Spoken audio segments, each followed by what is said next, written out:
우리나라 이혼율이 얼마나 되겠습니까? 2014년에 아주 특별한 이제 보고들이 막 있었는데 우리나라의 이혼율이 50%까지 올라갔다. 그런 얘기가 있었습니다. 그 14년입니다. 아무튼 이제 그 15년에 제가 통계를 한번 보여드리겠습니다. 결혼이 2015년 한 해 동안 일어난 결혼이 30만 건이 좀 넘고 그다음에 이혼이 10만 건이 좀 넘습니다. 10만 9,200건입니다. 그래서 이제 저거를 어떻게 해석할 것인가? 그냥 나누기를 하면 36%입니다. 굉장히 높은 숫자가 아닙니까? 그래서 이제 2014년 때 저렇게 나누니까 50%가 나왔습니다. 그때 이혼이 많이 있어서. 근데 그렇지는 않습니다. 2014년에 결혼한 사람이 30만 명이고 저 사람들이 그 중에서 반이 이혼을 했다는 뜻이 아니고 그렇죠? 그 전에 미리 결혼해서 오랫동안 있던 사람들이 10만 명이 이혼을 한 겁니다. 그렇죠? 합쳐서 20만 명이 이혼을 한 겁니다. 그래서 이제 36%는 아닙니다. 하지만 이제 분명한 것은 옛날에 비해서 점점 더 이혼율이 높아지는 것은 사실입니다. 여러분 왜 이혼을 할까요? 주된 이유가 뭐라고 생각을 하십니까? 이제 많은 사람들이 우리는 성격 차이 때문에 헤어집니다 이렇게 얘기하지 않습니까? 그리고 그 외에도 이제 배우자의 외도 문제도 있고. 근데 이제 2012년에 갑자기 이제 부각된 게 있습니다. 보통은 경제적인 문제가 3위였는데 저 해에 갑자기 1위가 됐습니다. 경제적인 문제가. 이혼 사유로. 그래서 제가 2012년에는 왜 갑자기 사람들이 많이 이혼을 했을까 너무 궁금해서 막 찾아봤습니다. 근데 별다른 사건이 없었습니다. 2012년 혹시 기억하십니까? 이제 박근혜 대통령이 이제 취임을 했고 그다음에 바로 좀 있다가 대구에서 지하철 사건이 났습니다. 근데 그런 것 때문에 이혼을 많이 하지는 않지 않습니까? 그 외에는 별다른 일이 없었습니다. 근데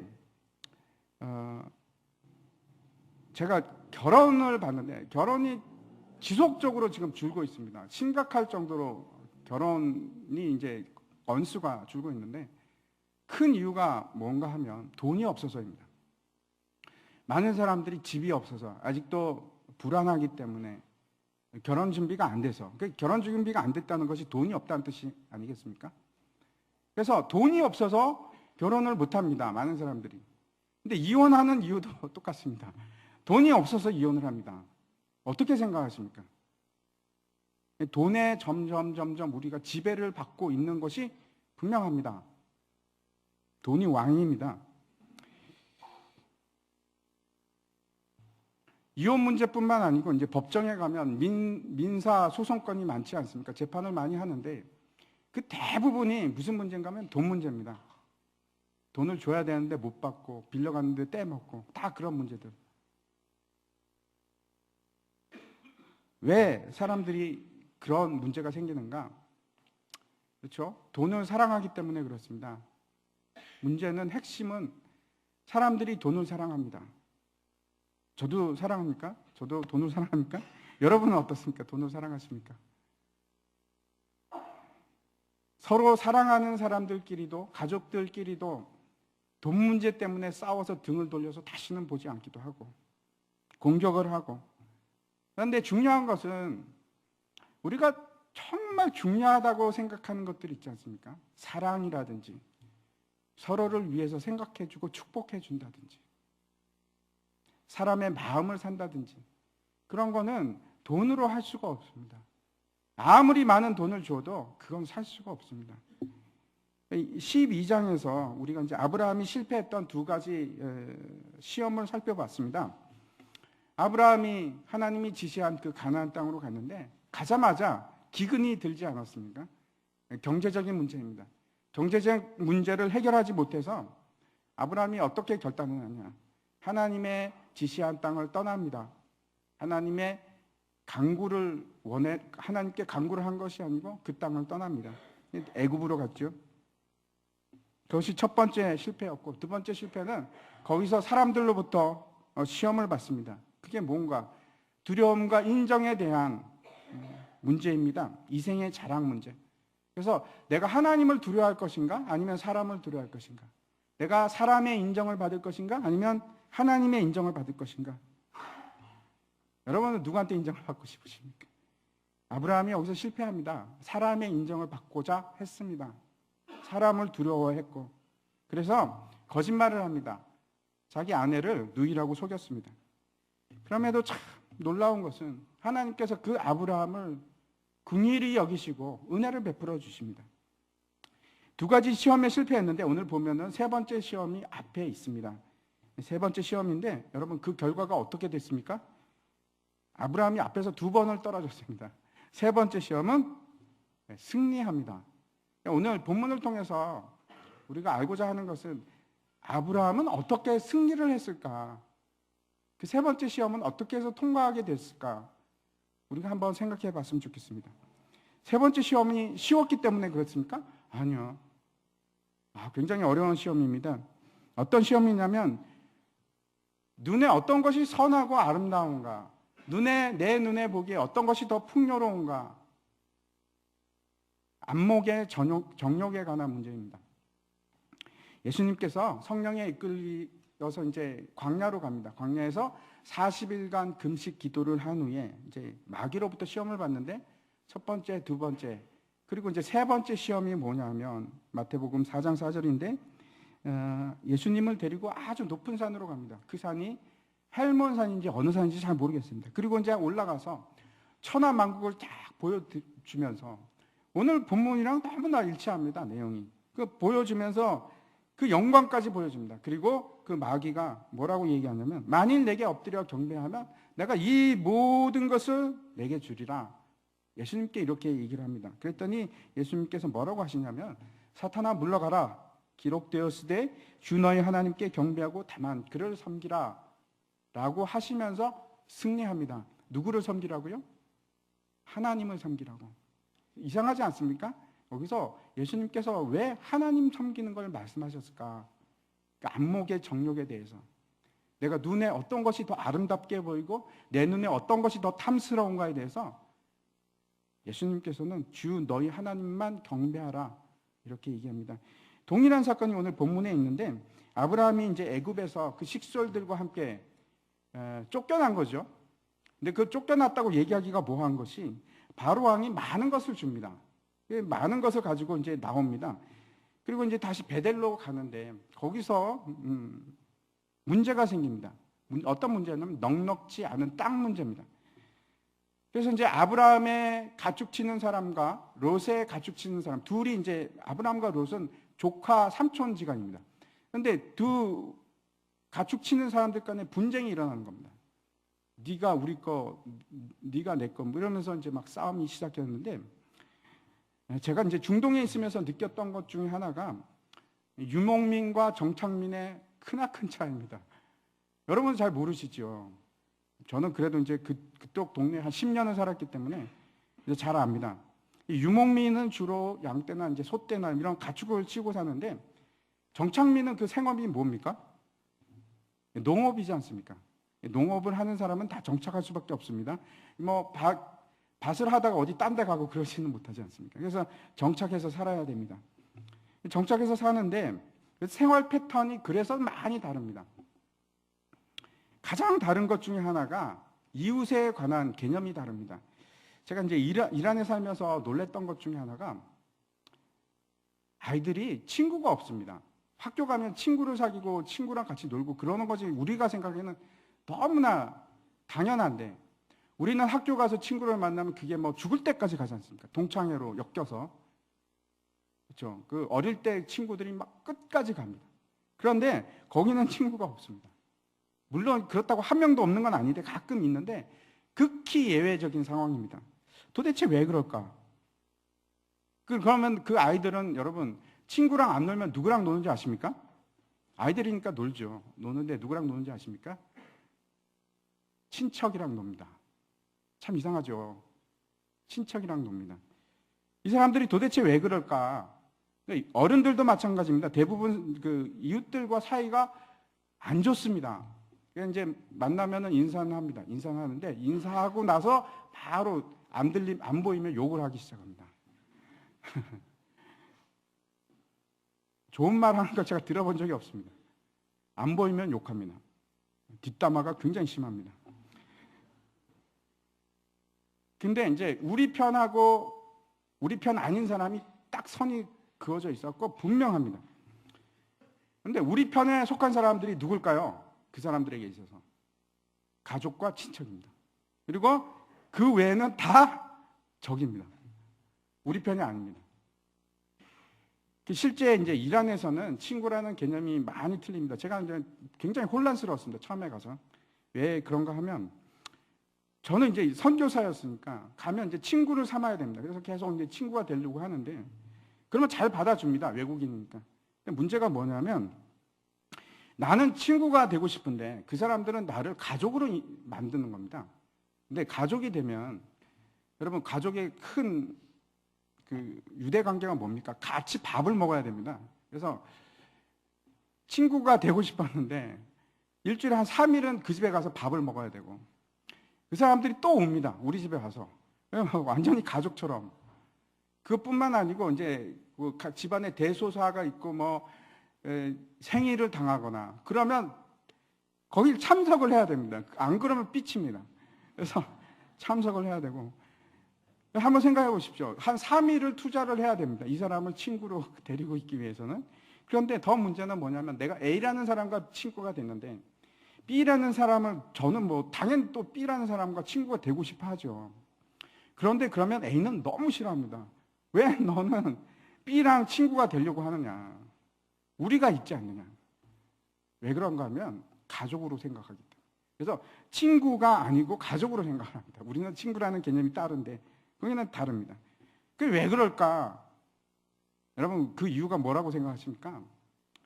이유는 유목민이기 때문에 그렇습니다. 제가 처음에는 문화를 잘 몰라서 그러는데 정착민의 특징 중에 하나가 여러분 이웃사촌입니다. 그래서 친척보다 누가 중요합니까? 바로 옆집이 중요합니다. 왜 그런가 하면 농사를 지어야 하기 때문에 그렇습니다. 한번 그림 한번 보여주시죠. 농사를 지을 때 협업이 없이는 농사를 지을 수가 없습니다. 그래서 모내기 할 때 오늘은 너희 집에 가서 다 모를 내주고 내일은 저 집에 가고 글피는 우리 집에 와서 하고 이렇게 협업을 해야지만 농사는 가능합니다. 그래서 뭘 하냐면 두레를 하거나 아니면 품앗이를 하거나 그래서 멀리 있는 친척은 아무 쓸데가 없습니다. 중요한 거는 내가 그 공동체 안에서 살아남아야 됩니다. 그러니까 이웃들과 잘 지내야지 이웃들과 한번 삐치면은 그다음부터 농사도 못 짓습니다. 그래서 어떻게 해야 되냐면 우리가 아주 어떤 문화가 있냐면 같아야 됩니다. 동질성을 요구를 합니다. 한국 사람들은. 그래서 옷을 입어도 누가 노스페이스를 입으면 다 노스페이스를 입어야 됩니다. 왜냐하면 동질성을 유지해야지 내가 그 그룹 속에 들어가니까. 조금만 이상하면 우리는 틀렸다고 하지 않습니까? 틀린 게 아닌데 다른데 우리는 틀렸다고 합니다. 그래서 그 사람하고 똑같아져야지만 맞는 게 되는 겁니다. 그게 이제 정착민의 문화인데 농사 짓는 사람들의 문화인데 다릅니다. 유목민들은 우리가 아직도 이제 그 정착민의 문화 중에 하나가 품앗이 문화가 장례식에 가거나 아니면 결혼식에 가면 꼭 부조를 하지 않습니까? 부조입니다, 부조. 그래서 다 기록을 합니다. 누가 얼마나 했는지. 그래서 받아야죠, 또 이제. 왜냐하면 내가 한번 했으니까 저 사람은 나를 또 도와야 되고. 품앗이 개념입니다. 나쁜 것이 아니고 품앗이 개념이라 해서 그렇지 않습니까? 근데 중동에서는 양떼를 치기 때문에 전혀 다릅니다. 우리가 이제 작년에 우리가 뭐 시편 23편을 할 때도 이제 우리가 봤는데 여러분 양을 친다는 것은 그림책에 있는 거하고 전혀 그 중동 땅은 다릅니다. 저렇습니다. 저게 실제 중동 땅인데 삭막합니다. 풀이 있어도 파란 풀이 막 여기저기 나 있는 게 아니고요. 조금 있습니다. 조금.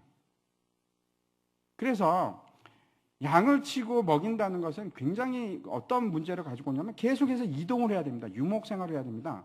여기서 장막을 치고 여기 풀이 없으면 저쪽 가서 또 장막을 치고. 한번 생각해 보십시오. 저기서는 흩어져야 될까요? 아니면 모여야 될까요? 네?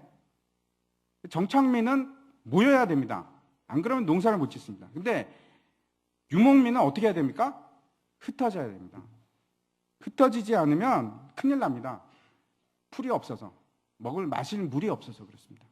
그래서 자원은 한정되어 있기 때문에 한정된 자원을 가지고 먹고 살아야 되기 때문에 어떤 일이 있냐면 경쟁자가 만약에 손님은 좋아합니다. 이 중동 문화가 굉장히 손님은 접대하는데 이 사람이 내 옆에서 정착을 한다. 그럼 좋아할까요? 싫어할까요? 너무 싫어합니다. 왜냐하면 자기 생존 문제가 달려있기 때문에. 그래서 어떻게 하냐면 경쟁자가 주위에 오면 밤에 가서 칼을 들고 와서 죽입니다. 실제로 그렇습니다. 그게 중동 문화입니다. 그래서 믿을 수 있는 사람은 누군가? 내 친척, 내 가족만 믿을 수 있고 나머지는 다 경쟁자고 적입니다. 흩어져야 됩니다. 같이 모여서 살 수가 없습니다. 그 얘기가 오늘 얘기입니다. 아브라함과 롯은 헤어질 수밖에 없었습니다. 함께 있으면 불편한 지경이 되었기 때문에 그렇습니다. 오늘 본문 1절과 2절을 한번 보도록 하겠습니다. 제가 먼저 읽겠습니다. 아브라함이 애굽에서 그의 아내와 모든 소유와 롯과 함께 네겝으로 올라가니 아브라함에게 가축과 은과 금이 풍부하였더라. 그 애굽에서는 롯에 대한 얘기가 전혀 없다가 여기서 다시 등장을 합니다. 지금 1절에 보면 롯은 분명히 아브라함과 함께 애굽까지 갔다가 그 다음에 같이 나왔습니다. 이제 아브라함이 이제 이집트를 떠나면서 식솔들을 데리고 간 곳이 어디라고요? 여기 보니까 네겝이라고 되어 있습니다. 이 네겝이라는 곳은 어떤 곳인가 하면 유대 땅 밑에 있는 사막 지역입니다. 네겝 사막이라는 곳이 있습니다. 그것을 말하기도 하고 남쪽이라는 뜻도 있고 또 한 가지 아주 중요한 뜻이 있는데 원래 뜻은 무언가 하면 바싹 마른 땅이라는 뜻입니다. 바싹 마른 땅, 광야입니다. 성경의 모티브 중에서 아주 중요한 모티브 하나가 있는데 출애굽 사건입니다. 언제 어디든지 항상 나옵니다. 우리도 여러분 출애굽을 한 사람입니다. 내가 세상으로부터 나온 사람들입니다. 근데 이제 출애굽을 하면 반드시 어디로 갑니까? 광야로 갑니다. 이스라엘 백성들이 광야로 갔고 예수님도 출생 후에 어디로 갔습니까? 애굽으로 갔다가 출애굽을 해서 그 다음에 이제 성경에 나오는 곳이 광야에서 40일 동안 기도하는 겁니다. 아브라함도 마찬가지입니다. 이제 애굽에서 나왔는데 어디로 갔냐면 네겝으로 갑니다. 광야로 갔습니다. 광야에서 언제나 경험하는 것이 있습니다. 그게 뭔가 하면 하나님의 말씀을 받게 됩니다. 이스라엘 백성들이 이제 출애굽을 해서 처음 광야에서 갔던 곳이 어딘가 하면 시내산으로 갑니다. 시내산에서 뭘 받습니까? 하나님의 말씀을 받게 됩니다. 그리고 나서 이제 쭉 뭘 배우냐면 하나님의 말씀으로 살아가는 법을 배웁니다. 그리고 하나님의 말씀으로 양육받는 법을 배우게 됩니다. 그 은과 금과 가축 같은 걸 막 들고 나왔습니다. 아브라함과 롯이. 근데 은과 금을 광야에서 무슨 소용이 있습니까? 그렇죠. 돌덩이하고 똑같습니다. 광야에서 필요한 것은 뭘로 살아가는 법을 배우냐면 여러분 광야 생활 동안에 우리가 분명하게 배우는 것이 있는데 우리가 떡으로만 사는 것이 아니고 하나님의 말씀으로 살아간다 하는 것을 절실히 배우게 됩니다. 그래서 여러분 광야 학교가 나쁜 게 아닙니다. 광야 학교를 통해서 내가 만나를 체험하고 광야 학교를 통해서 불기둥과 구름 기둥을 체험하고 하나님께서 생수를 주시는 것을 체험합니다. 귀한 곳입니다. 그 경험을 합니다. 아브라함이 그 경험을 합니다. 그리고 이제 오늘 본문을 보면 아브라함이 베델로 올라갔는데 여러분 그렇죠? 바로 처음부터 애굽에서 나와서 베델로 갔더라 이렇게 하면 될 텐데 여기 네겝이라는 것을 반드시 적고 있습니다. 네겝에 들러서 베델로 갑니다. 베델이라는 곳이 어떤 곳이었냐면 3절과 4절 한번 같이 읽어볼까요? 같이 읽어보겠습니다. 시작. 그가 네겝에서부터 길을 떠나 베델에 이르며 베델과 아이 사이 곧 전에 장막 쳤던 곳에 이르니 그가 처음으로 제단을 쌓은 곳이라. 그가 거기서 여호와의 이름을 불렀더라. 아멘. 얼마나 뭐라고 해야 됩니까? 다시 그 자리로 돌아온 겁니다. 회한이라고 할까요? 애굽에 가서 진탕 그 마음을 졸이고 시험에 실패하고 참혹한 실패를 경험하고 다시 돌아온 것이 원 출발점입니다. 우리가 이제 길을 잃을 때가 있는데 요즘에는 그렇죠. 핸드폰을 다 들고 다니니까 거기 이제 내비게이션 앱이 있어서 절대로 한국에 있는 동안에는 절대로 우리가 길을 잃어버릴 염려가 없습니다. 배터리가 나가는 거 외에는. 그렇죠. 그런데 몇 년 전만 해도 우리가 길을 잃을 때가 많지 않았습니까? 길을 잃으면 차를 타고 갈 때도 잃고 걸어갈 때도 그렇고 사람들한테 물어봅니다. 여기가 도대체 어디입니까? 그래서 이제 찾아가고 그러는데 길을 잃었을 때 가장 좋은 방법 중에 하나는 어디로 돌아가느냐 하면 처음 출발지로 돌아가는 겁니다. 그게 현명한 방법입니다. 내가 실패를 하고 넘어졌을 때 저도 그런 경험이 있습니다. 그걸 막 이걸 처리하고 싶습니다. 이걸 어떻게든 메이크업하고 막 다시 고치고 막 하고 싶은데 그것이 중요한 것이 아니고 그거 하느라고 중요한 것이 아니고 다 묻어두고 잘못을 인정하고 다시 처음으로 돌아가는 겁니다. 처음 출발지에서 다시 여기 보니까 뭘 하냐면 그 자리로 가서 예배를 드립니다. 다시 제단을 쌓고 예배를 드립니다. 예배 자리로 돌아가는 겁니다. 실패하고 죄를 범하고 그럴 때 여러분 기억하십시오. 어디로 가야 되느냐? 하나님 앞으로 가야 됩니다. 그 마지막 점, 하나님께서 지시한 그 마지막 점으로 돌아가시기 바랍니다. 애굽에 있는 동안에는 그 실패하는 동안에는 그 예배의 얘기가 전혀 나오지 않습니다. 그런데 다시 돌아와서 하나님의 지시한 땅으로 가서 마음을 돌이킵니다. 주여, 내가 이 자리로 다시 돌아왔습니다. 그리고 예배를 드린 겁니다. 아마 죄에 대한 회개, 얼마나 회개를 했겠습니까? 베델에서 이제 시작해서 헤매다가 다시 베델로 돌아와서 새 출발을 이곳에서 합니다. 그런데 새 출발을 시작하는데 그러면 모든 것이 다 잘 될까요? 아닙니다. 전혀 새로운 갈등이 시작이 됩니다. 6절을 보시기 바랍니다. 6절에 보니까 그 땅이 그들이 동거하기에 넉넉하지 못하였으니 이는 그들의 소유가 많아서 동거할 수가 없었음이니라 이렇게 되어 있습니다. 왜 문제가 생겼습니까? 6절에 뭐라고 얘기합니까? 결정적인 이유는 소유가 많아서. 참 이상하지 않습니까? 우리는 소유가 많으면 모든 문제가 다 해결되리라고 생각을 합니다. 그런데 여기서 지금 분명하게 얘기하는 것이 소유가 많아서, 가진 것이 너무 많아서. 아이러니하지 않습니까? 이 물질이 결국 어디서 생겼냐 하면 바로 왕이 애굽에서 준 것들입니다. 근데 그 소유 때문에 문제가 되는 겁니다. 돈을 가지고 있으면 다 문제가 해결될 줄 알았는데 그렇지가 않습니다. 돈을 가지고 우리가 집을 살 수도 있고 먹을 것을 살 수도 있고 그 다음에 사람도 살 수 있습니다. 그렇지만 정말 중요한 것은 살 수가 없습니다. 아무것도 살 수 없습니다. 정말 우리가 바라는 것들은 살 수 없습니다. 제가 이제 한번 말씀드린 적이 있는데 한 사람이 상담을 하러 왔다고 합니다.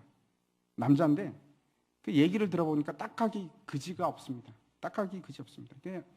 이런 얘기입니다. 아버지는 지금 혼수 상태로 병원에 누워 있고 여동생은 자살을 하고 그리고 집사람은 바람이 나서 도망가고 그래서 이혼하고 자기는 지금 언제 구속될지도 모르고 누구 얘기 같습니까? 예? 삼성 이재용 씨가 그렇습니다. 돈이 많다고 행복한 거 절대 아닙니다. 여러분 행복을 돈으로 살 수 있습니까? 그렇다고 생각하시죠? 많은 사람들이 그렇게 생각합니다. 아닙니다. 다툼이 생겼는데 아마 처음에 그 베델로 갔을 때 하나님께서 지시한 그 땅으로 갔을 때 베델에는 사람이 없었습니다. 그런데 지금 와 보니까 여기 뭐라고 얘기하냐면 거기 또 누가 살기 시작했냐면 그 애굽에 가 있는 동안에 이제 들어온 겁니다. 가나안 사람과 브리스 사람이 그 땅에 이제 거주하기 시작합니다. 이게 두 번째 이유입니다. 첫 번째는 이게 본질적인 문제는 너무 가진 것이 많아서 양떼들, 소떼들이 많아갖고 지금 롯과 분쟁이 일어났고 그 다음에 이제 그 땅에 또 누가 있냐면 이방인들이 있는 겁니다. 이것이 또 더 활동 범위를 좁히고 힘들게 하는 이유가 됩니다. 원래는 한 가족처럼 그렇게 지냈는데 이제는 가족이 될 수가 없는 겁니다. 그래서 이제 이걸 아브라함이 깨닫게 됐는데 이후로 보면은 아브라함과 그다음에 롯의 쭉 일생이 쭉 나옵니다. 우리가 이제 계속해서 따라가 볼 텐데 롯의 끝이 그렇게 좋지 않습니다. 야고보서에 보면은 왜 분쟁이 사람들 사이에 왜 분쟁이 생기는가 보여주시기 바랍니다. 4장 1절부터 3절까지인데 제가 읽어보겠습니다. 너희 중에 다툼이 어디로부터 나느냐? 너희 지체 중에서 싸우는 정욕으로부터 나는 것이 아니냐? 왜 다툼이 일어나는가? 성경은 뭐라고 얘기하냐면 정욕 때문이다 이렇게 얘기합니다. 너희는 욕심을 내어도 얻지 못하며 살인하며 시기하여도 능히 취하지 못하므로 다투고 싸우는도다.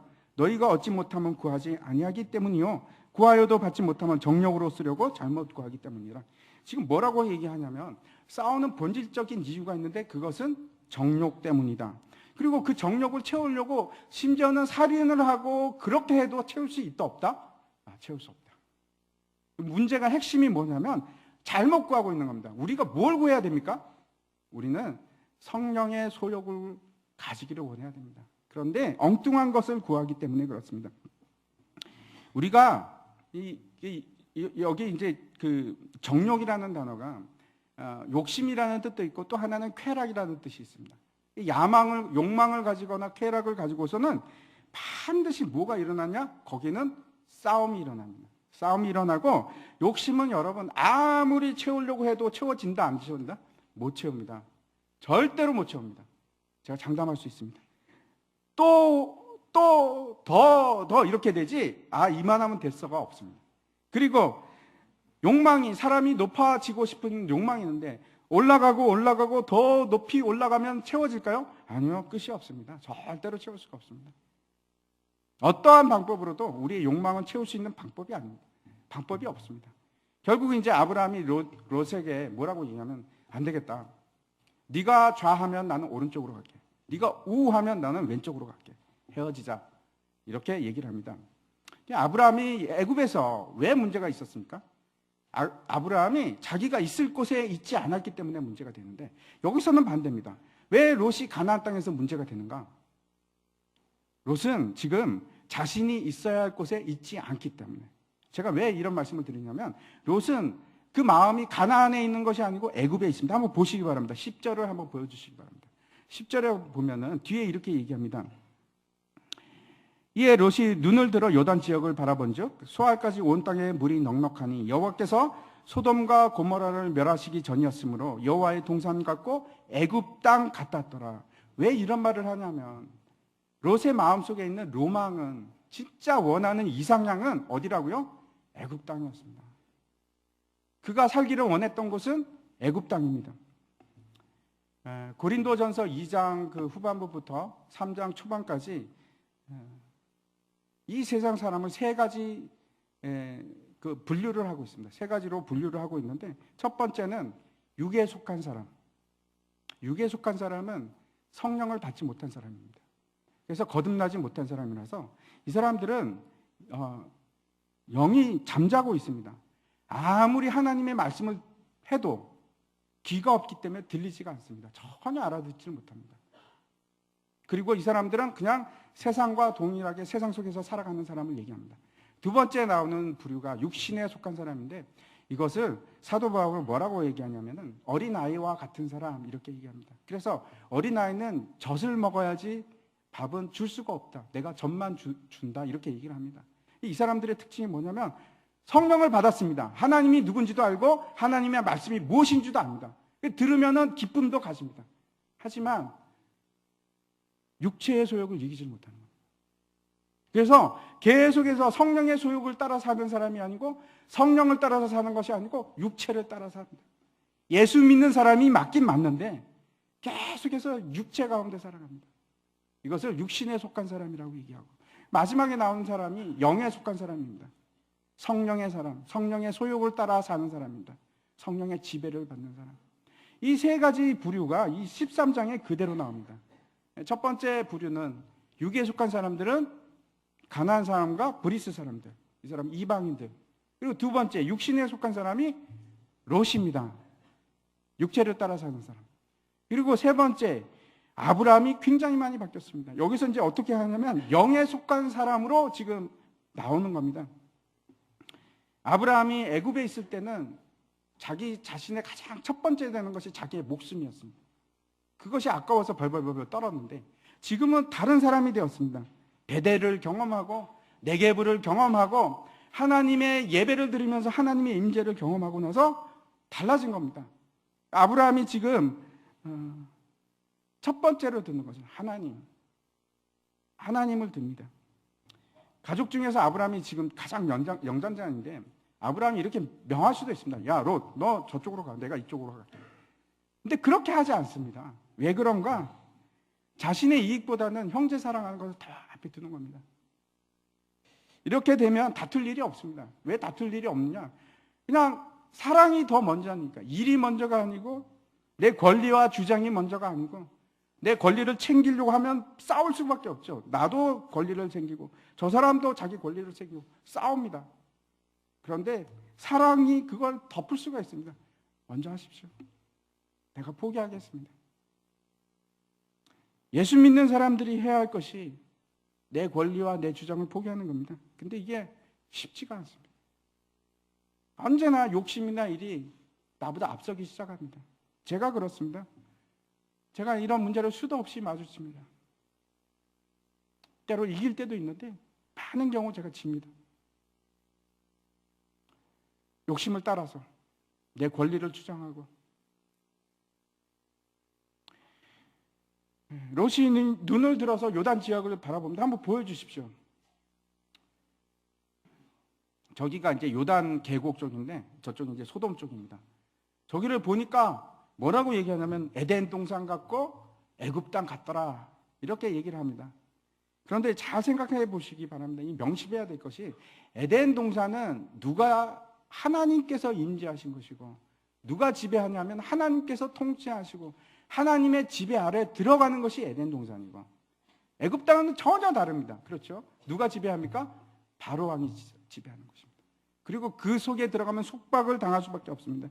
여러분, 에덴 동산과 애굽은 절대로 공존이 불가능합니다. 우리가 착각이 그겁니다. 우리는 계속해서 에덴 동산하고 이 세상 애굽하고 공존이 가능해서 내가 이 둘 다 취할 수 있을 것이다. 내가 바로 왕도 섬기고 하나님도 섬길 수 있다고 생각을 합니다. 아니요. 안 됩니다. 절대로 불가능합니다. 다른 곳입니다. 같이 있지는 않습니다.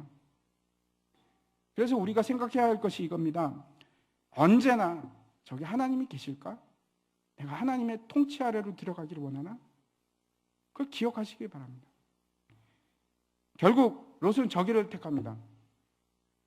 하지만 이 소돔에 대해서 13절에 가면 뭐라고 얘기하면 소돔 사람은 여호와 앞에 악하며 큰 죄인이었더라 라고 얘기합니다. 이 여호와 앞에라는 말은 아주 최상급으로 강조하는 겁니다. 결국 롯이 선택한 것은 거룩함이 아니고 안목의 정욕을 택했습니다.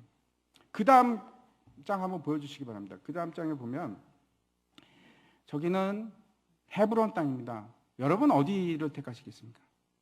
저기를 택하시겠습니까? 아니면 아까 푸른 곳을 택하시겠습니까? 탐스럽고 풍요하고 아름다운 곳을 택하시겠습니까? 저기도 물론 이제 사진은 아름답게 나왔는데 실제로는 삭막한 곳입니다. 그런데 아브라함은 저 헤브론 땅을 받게 됩니다. 왜? 저기는 하나님이 계시니까. 저기는 하나님이 통치하는 곳이니까. 쉬운 일이 아닙니다. 내가 내 눈을 뽑을 수도 없고 내 눈에 보기에는 저기가 더 훨씬 아름답고 좋은데 내 육체가 원하는 것은 저긴데 그걸 거부하고 헤브론으로 간다는 것은 쉬운 일이 아닙니다. 저기는 척박하고 풀도 없는데 저기를 택합니다. 마태복음 5장 5절에 이렇게 얘기합니다. 온유한 자는 복이 있나니 그들이 땅을 기업으로 받을 것이며. 여기서 아주 중요한 단어 하나가 번역이 안 돼 있습니다. 그게 뭔가 하면 온유한 자는 복이 있나니 그들이 그 땅입니다. 그 땅. 그냥 땅이 아니고 그 땅입니다. 그 땅을 기업으로 받을 것이며. 아브라함에게 있어서 그 땅은 어딜까요? 저 헤브론 땅이었습니다. 가나안 땅이었습니다. 여러분에게 있어서는 저 그 땅이 어디입니까? 여러분이 하나님께서 주신 그 땅은 어디입니까?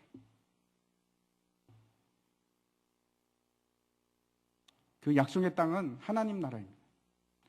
물론 그 하나님 나라가 천국이기도 하지만 여러분, 그게 다가 아닙니다. 이 세상에서 실현되는 하나님의 땅들이 있습니다. 하나님의 통치 아래 있고 하나님의 인재가 있는 곳이 있습니다.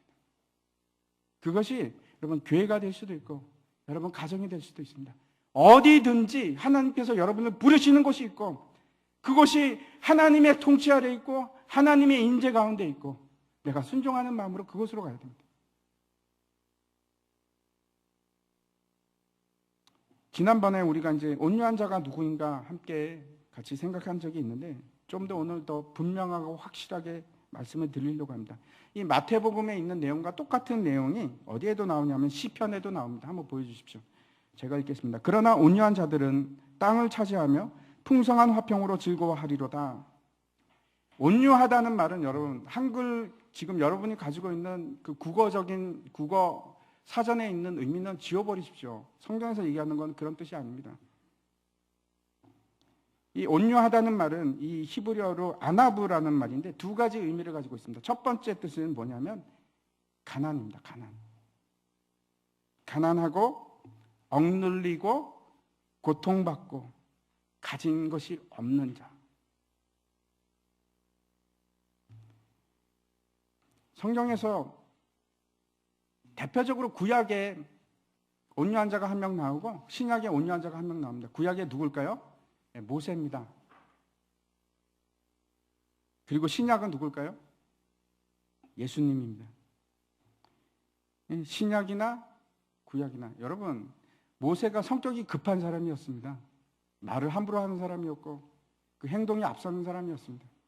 그런데 성경은 모세를 온유한 자라고 합니다. 왜? 낮아지고 낮아져서 모든 것을 다 포기한 사람이었기 때문에. 예수님께서 마태복음에 이렇게 얘기하십니다. 11장 29절 나는 마음이 온유하고 겸손하니 나의 멍에를 메고 내게 배우라. 그리하면 너희 마음이 쉼을 얻으리니. 온유한 사람이 누구인가? 마음이 가난해지고 가난해져서 낮아지고 낮아져서 십자가를 지는 사람. 두 번째 온유함의 뜻이 있는데 두 번째 온유함의 뜻은 친구, 친밀한 자 그런 뜻입니다. 하나님께서 모세에게 뭐라고 말씀하셨냐면 출애굽기 33장 11절에 이렇게 얘기합니다. 사람이 자기의 친구와 얘기함 같이 여호와께서는 모세와 대면하여 말씀하시되. 하나님께서 모세를 누구로 대우했냐면 친구로. 왜? 온유한 자라서. 사람이 친구가 된다는 것은 무슨 뜻인가 하면 서로 깊이 아는 겁니다. 깊이 알아서 체험적으로 아는 겁니다. 저 친구가 어떤 성격이고 어떤 마음을 가지고 있고 그걸 다 아는 것을 친구라고 합니다. 온유한 자는 두 가지 아주 분명한 정의가 있는데 하나 가난한 자가 되는 것이고 또 하나 친구가 되는 겁니다. 예수님께서 잡히시기 전날 밤에 제자들에게 하신 말씀이 있습니다. 요한복음 15장 15절인데 제가 한번 읽어보겠습니다. 이제부터는 너희를 종이라 하지 아니하리니 종은 주인이 하는 것을 알지 못합니다. 너희를 친구라 하였노니 내가 내 아버지께 들은 것을 다 너희에게 알게 하였음이라. 예수님께서 우리를 뭐라고 부르시냐? 그 제자들을 뭐라고 부르시냐? 너희는 친구라. 내 친구라. 나와 친밀한 자라. 이제 말씀을 마치려고 합니다. 아브라함이 안목의 정욕을 따르지 않고 하나님의 땅을 차지하게 됐던 것은 그가 왜요? 온유한 자가 되었기 때문에. 여러분 온유한 자가 된다는 것은 내 마음이 지극히 가난한 자가 되는 겁니다. 온유한 자가 되는 것은 내가 하나님과 친구가 되는 겁니다. 아브라함이 이제 두 번째의 걸음을 내딛었습니다. 육신에 속한 사람이 아니고 성령에 속한 사람으로, 믿음에 속한 사람으로. 우리 눈에는 여러분 때로는 너무나 세상이 아름답게 보일 때도 있고 너무나 위대하게 보일 때도 있고 탐스럽기도 하고. 하지만 여러분, 믿음의 눈으로 보시기 바랍니다. 저것이 진짜 에덴인가? 아니면 저것이 애굽인가? 사람의 눈으로 보지 마시고 믿음의 눈으로 바라보시기 바랍니다. 그때 하나님께서 땅을 주십니다. 이제 같이 우리가 찬양하겠습니다. 다 함께 일어나셔서 함께 찬양하도록 하겠습니다.